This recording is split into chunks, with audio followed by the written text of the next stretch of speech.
Hi, everyone. I am Kelly, and this is Vote Her In. Vote Her In is a collaboration between Two Broads Talking Politics and Rebecca Sive, who is the author of Vote Her In, Your Guide to Electing Our First Woman President. So this is our first episode of spring. I'm thrilled it's spring, and we're still in Women's History Month. I'm going to turn it over now to Rebecca, who will introduce today's guest.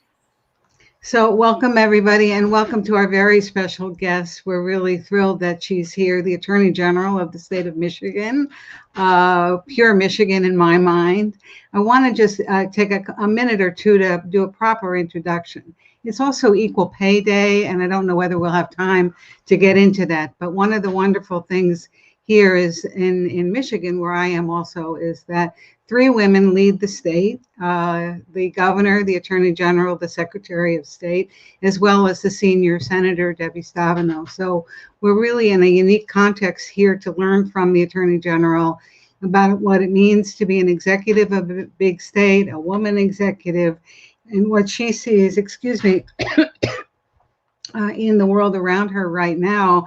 I said before the start of the show that she'd been all over the media today, testifying at a congressional committee, talking about some changes she's making here. And I just want you to know, as you listen to the Attorney General, that she's only the second woman to serve in that capacity in the state of Michigan. And I did a little research beforehand and found out only 34 of the 50 states have ever even had a woman attorney general, and there are only 8 of 50 today. So we really can learn so much from Attorney General Nessel about how a woman does this. And so we thought we would just dive right in and ask the Attorney General to share with us, how she took this path, why she chose it, and how she arrived in this place in 2018. Well, when I ran for office, I had never run for any elected office before 2018, and I think honestly I was like a lot of people, and especially a lot of women, not just in the state but all across the United States. I was a big Hillary Clinton supporter and a very big Donald Trump detractor, and I spent the election night and then the next day, maybe several days, sort of curled up in the fetal position, and for a long time, wondered what I could possibly do to help make things right in this country. And I went to all the protests and I made signs and I screamed and hollered and I wore my pussy hat and I did all the rest of it. And at a certain point, I just thought, like, he doesn't care, like Donald Trump and the people who support him and the people who he has put into his administration. He doesn't care that we're out here screaming and yelling and hollering. And I just felt as though the very best way that I could fight back, fight for my state and fight for our country, was to serve as a state attorney general who I had seen having great success suing the Trump administration and more often than not winning. And as an attorney, who had long, spent much of my career suing the state of Michigan, I thought, wouldn't it be great to, instead of suing the state, maybe I could just be the state. Maybe I just represent the state. And I don't know. I just one day was like, I think I'm going to run for attorney general. And then even though I'd never run for a local office or anything else, and it was either the stupidest thing or the smartest thing I've ever done. But I jumped in with both feet, and I don't know, here I am. Can you just tell us a bit about, after you made that decision to jump in and do more than wear your pussy hat, how you went about going after one of the highest offices in the state, as opposed to, say, starting out at the school board or something like that? Well, by trade, I'm a trial attorney. I've been a prosecutor. I've been a criminal defense attorney. I've been a civil rights attorney. I've handled all kinds of cases. And I thought, if I can be an advocate for others and sell my case to a jury, and who have done that for, 25 years, now I have to sell, myself. I have to sell who I am and what I want to do for the state of Michigan. And so that's what I did. And I went to, I I went everywhere. I went to virtually every county in the state. And if you live in the state of Michigan, you know it's a very, very, very big state. I went to every county in the Upper Peninsula in the middle of winter. I went to every random, indivisible meeting, Rotary Club. What if there was if there was some coffee and there were people sitting around a table, I would show up and talk to them about why I thought I could do a better job as Attorney General of this state than some of the folks we've had there previously and other people I was running against. And I guess it worked, but I just tried to outwork everybody, and I think that's really the best thing that you can do if you want to get into elected office.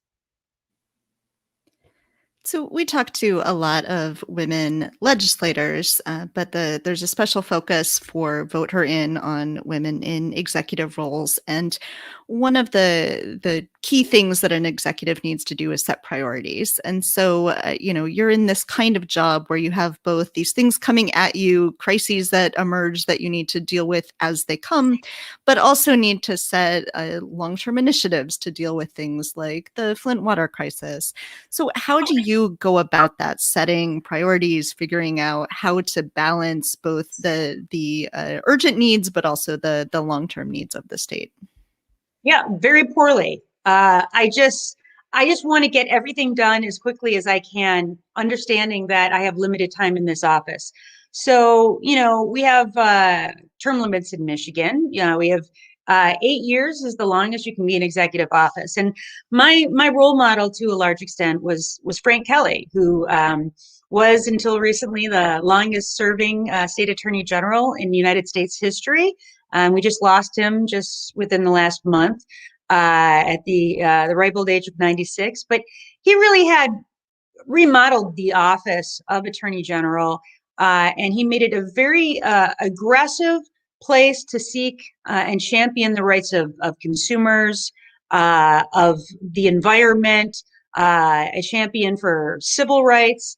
And I saw all the great things that he did in office, and I wanted to do all those things. But the difference was he had 37 and a half years, and I knew that I was only going to have between 4 to 8 years. So I was like, I'm just going to try to do everything I can as quickly as I possibly can. And hopefully some of my initiatives will stick around, and will outlive me.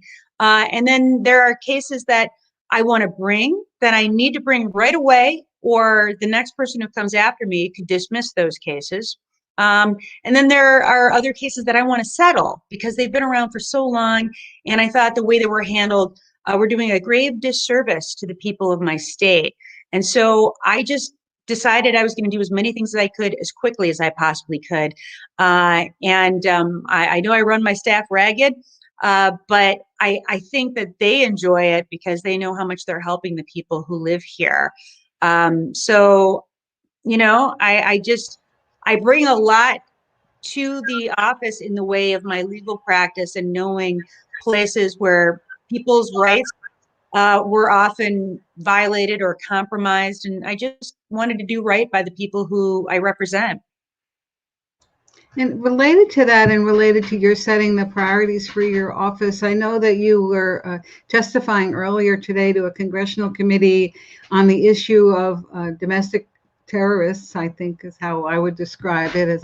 But if you could share with our listeners how that came about. And Michigan has been, I think probably everybody knows who's listening, a sad place for that kind of thing. How you've gone about addressing that issue, not only for Michigan, but as an example for other states. Yeah, it's been really tragic what I've seen happen in terms of the reputation of our state. And when I go places, I hear it referred to now as Militiagan, because we're so well known for our extremist organizations here. And, it's sad, what I want people to think of when they think of the state of Michigan is the sand dunes of Lake Michigan in our lighthouses, and certainly not a bunch of Duck Dynasty looking dudes in their tactical gear with their AR-15s slapped over their shoulder, invading our state capitol. That's not how I want people to see Michigan. I don't want them to think of, oh, that's the state where the governor was almost kidnapped and executed. I want them to see this for the wonderful people that really live in this state. How did we get to this place? I wish I knew. I mean, I know that many things have happened during the course of the last year, especially. You've had this mixture of Trumpism that has brought extremists out of the woodwork because it's made it okay to be a white supremacist or to have extreme ideologies. And then you have in our state this mixture between dense gerrymandering of our legislature. So we have a very red legislature that is dominated by, Republicans that I think don't necessarily represent the people that live in our state. But you have very progressive women who are in all of our executive offices. And so there's that that stress, that conflict. And then we got into 2020 and we had COVID. So you had the female progressive governor, who was issuing, dozens and dozens of executive orders to keep us safe. And that didn't sit well with the dudes that control state government, that control the legislature. They didn't like their lady governor issuing all these executive orders, no matter how many lives she saved doing so. And then the death of George Floyd and the Black Lives Matter protest, which in itself, I think, helped exponentially to bring out extremism and the numbers of groups with some of these ideologies just seem to, exponentially rise overnight. And then the 2020 election, which added fuel to the fire and all the election related conspiracies, one of which, my favorite, of course, was the Dominion voting systems being rigged. And the architect of that, Sidney the Kraken Powell, who I've, asked for sanctions against, and I actually filed a grievance against her, asking for her to be disbarred. She now, within the last few days, just said, just kidding. All those claims that I made about voting machines all over the United States, turns out that was all a lie that no reasonable person should have actually believed. But who did believe it? 67% of all Republicans, 366 people that stormed the Capitol in an insurrection, legislators all over the United States that are trying to, enact voter suppression laws. So the damage that did alone is really, I think we won't even know for generations just how much damage has been inflicted. But all of these things came together at the same time, and it contributed to the rise of extremism in our state. And that's why we have to do everything we possibly can to combat it. You mentioned that when Governor Whitmer was making these executive orders and it wasn't sitting well, you and all of the women executives in Michigan have faced a lot of real vitriol from men, especially in the state. How do you deal with that? How do you deal with that kind of reaction, that kind of discrimination against women in the public sphere as you're going about your public life? I investigate and prosecute them. I mean, I have prosecuted a lot of people for threats against public officials. And that goes all the way from, President Biden to Speaker Pelosi to Governor Whitmer, Representative Alyssa Slotkin, Senator Debbie Stabenow, our, Court of Claims judges. I mean, to me, if we sit back and we just allow this to happen, what it does is it empowers people, and they start off making threats against public officials, on social media or sending them emails or text messages. But then they become emboldened, and then that ends up later on as an assassination attempt. And that's why I think as soon as you start with the illegal conduct, you go after it, and you go after it as tenaciously as possible so that it doesn't accelerate to some sort of more egregious offense later. But I will say what was not helpful was the fact that Donald Trump, mean tweeted at all of us, at the governor, at myself, at Secretary of State Jocelyn Benson. And I just remember, every time he would mean tweet at me, the death threats that would come in immediately afterwards. I always knew that the president was talking about me by the number of death threats I was receiving and that my staff received at the office. And I thought, man, if you're president of the United States of America, you are the leader of the free world. You shouldn't even know who a random state AG from Michigan is, let alone spend your time mean tweeting about her on multiple occasions and trying to think of catchy, horrible nicknames for her. I mean, it really sort of speaks to how he brought down the dignity of that office was so significantly compromised by his behavior. But yeah, for all three of us, yeah, you bet we started to get death threats, people coming to our homes, in the dark of night, screaming and yelling at our children.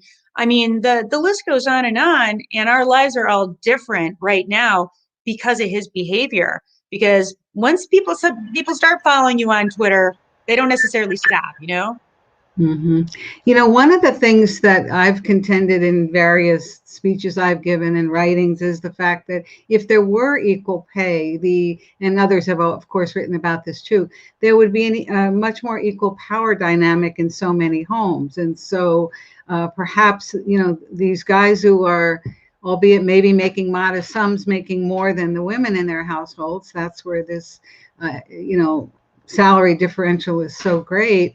Maybe they would behave differently towards women. I don't know whether that's a theory you hold or whether you think it's a more narrow sort of economic issue. But to me, it feels like, equal pay would change the power dynamics in public life a bit. I don't know. I feel like some of these people that we're talking about are the incels who probably have never been with a woman before in their life. I mean, I say that because I swear some of the behavior that I see involving, our state legislators and the way that they treat our governor, the way they talk about her in such misogynistic terms. Honestly, it's astounding to me. And I always think, like, does she remind them of like a girl in high school who would never date them? Or like, what's the issue here that they treat her the way that they do? And it's not that it's so much different for myself or for Secretary Benson or for any of the women in elected office. I don't know how some of these individuals have gotten, the ones who are in positions of authority. It's hard for me to understand, because in my space, in my walk of life, in all the places that I've worked, you would never be able to get away with that. And so I don't know who told them at some point in their life that this was okay to treat women this way. But apparently it's worked for them, because they're like Speaker of the House now and the majority leader in the Senate and places like that. I mean, I'm sorry, I shouldn't say that about the Speaker of the House. I haven't heard that from him, the current one. But certainly our majority leader, yeah, he makes misogynistic remarks about our governor all the time, and he seems to think it's perfectly fine to do so. I think that he truly believes that she doesn't belong in the governor's office because she belongs in her kitchen. And on that point, just to follow up for a minute, and I do want to be conscious of your time. Do you think that if there weren't such job segregation, between men and women, a pink labor force and a blue collar labor force, that those attitudes, perhaps not among the most vitriolic of these men, but maybe more men toward the middle who are still voting Republican and voted, at least white men, in the majority for Trump? Yeah, you might be right about that, and I think that, I have always noticed, and I know this from my employment work, it's different depending on what the profession is. And I will say that, as attorneys, probably there is more parity in a lot of ways, because we demand it, because we know what the law is. But I think that people who are not in those positions, and I've talked to many people who, women who work factory jobs, and they are certainly treated with much less respect and dignity than women who might be, in professions involving, graduate school and degrees and so forth.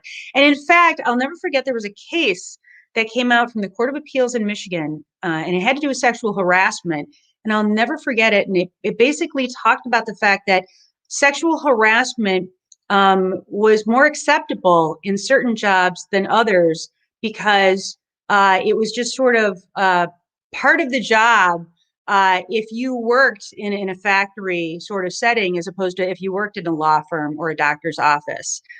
So it was considered to be more tolerable under the law. And when I read that case, and as far as I know, that is still the law in Michigan, it floored me to say that depending on what your job was, you had to endure different levels of sexual harassment. How demeaning, and classist also, I would say. And that's the kind of thing that I can't off the top of my head tell you who authored that opinion, but I'll bet you it was a guy. I'm sorry. There's no woman I know that would write an opinion like that, whether they're an appointee of a Democrat or a Republican or what have you. But we've made progress in this state and we've made progress in this country, but we have a long way to go. So speaking of that, do you have any last words of advice for women who are listening, be they lawyers or other people who might want to be involved in executive office of, sort of how do we get there? How do we get to where we're trying to get to go? I think you get there by outworking everyone. That's how you get there, and by not giving up, and by not ever letting anyone tell you what you can and can't do. And I will just say real quickly, I mean, if anybody knows my story, they know that the Democratic Party was really dead set against having an all-female ticket as their nominees in 2018 and tried very, very hard to make sure that we didn't have all women on the ballot representing the Democratic Party. And to me, of course, that was so outrageous in 2018 for them just to feel as though we could not possibly win if we had too many women on the ticket, especially since in 2014, we had all men on the ticket. And except for one, they all lost. So that didn't work out so well. So, unfortunately, I mean, we have not reached the point where we have gender parity truly when it comes to everything. But that doesn't mean we don't continue to strive for it. So don't ever let anyone tell you that you can't do something just because you're a woman, and go in with that attitude and just outwork, outperform, and be more knowledgeable than everyone else. And eventually you'll succeed. And on that point, as part of success, we always talk here about being an active and involved community member and caring about others in your community. Are there, as we close and we say thank you to you, are there any particular initiatives of yours that you would invite our listeners to be engaged in? Absolutely. So for your listeners who are in the state of Michigan, what I'm doing is we have this brand new set of laws that just passed and are going to go into effect on April 11th that allow for expungements for people who have had criminal convictions for many, many years. And it's really held them back and they could never get them off their record, and they finally can. So I'm inviting people in my state to join me in learning how this process works. You don't have to be a lawyer. You just have to spend some time studying this and working with my office and helping people to petition courts all around the state to have old convictions set aside so that they can finally make progress in their life in a way where they can get jobs they were never eligible before, get professional licenses they could never get before, and really move forward for themselves and for their family members. And so I'm inviting volunteers for that. Anybody who's interested, and frankly, whether you're in state or out of state, you can participate. So I'd love to have people help us out with that project. Well, we invite everyone who wants to learn more about that project and the other things the Attorney General is doing, go to the Two Broads website. You'll be able to listen to this video cast again. And there are links to her office and to the projects there. And please do avail yourself of that. Thank you very much. It was a pleasure to have you here with us. Yes, thank you. Thanks for having me.